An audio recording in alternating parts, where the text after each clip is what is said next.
Каналыма қош келдіңіздер. Бүгін сіздермен өте дәмді шоколадты пирогтың рецептімен бөлісемін.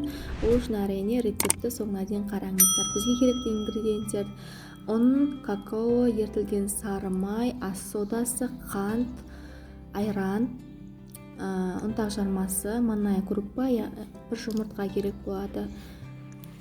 Ең алдымен жұмыртқамызды және қантымызды жақсылап көпіргенше араластырып аламыз.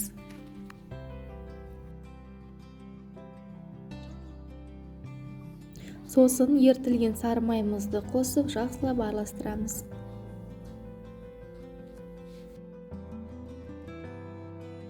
Болған соң айранымызды және жарты шай қасық содамызды салып жақсылап араластырамыз.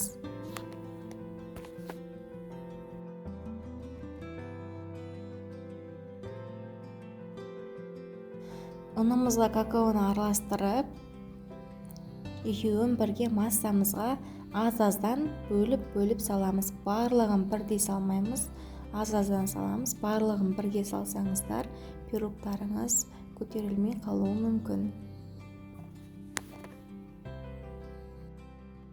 Содан соң ұнтақ жармасын салып, жақсылап араластырып, 5-10 минутқа манная крупамыз, яғни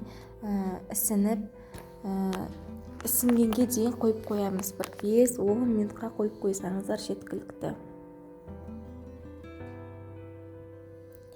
Міне бізде осындай қою қамыр шығу керек. Содан соң майланған формамызға немесе пергамент төселген формамызға құйып, қызып тұрған 180 градус пеште 30-35 минут пісіріп аламыз. Мен пешті алдын ала қыздыруға қойып қойдым. Пешті міндетті түрде алдын ала қыздырып алыңыздар. Пирогтың піскенін ағаш таяқшамен тексерсеңіздер болады. Мінекей біздің пирогымыз осылай пісіп шықты. Енді бетіне қоюлатылған сүтті жағып, какао сеуіп әсемдедім. Олай бетін әсемдемесеңіздер де тек қана өзімен шеше берсеңіздер болады.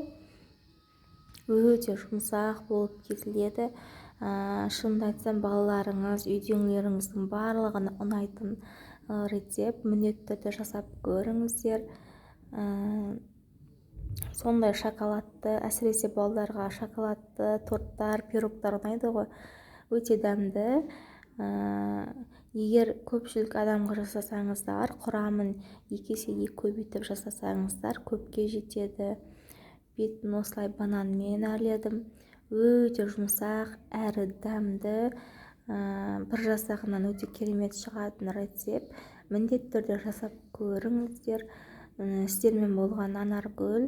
Назарларыңызға рахмет. Менің каналыма тіркеліп қоюды ұмытпаңыздар. Әлде де алда керемет рецепттер болады. Лайк басып, комментарий жазуды ұмытпаңыздар.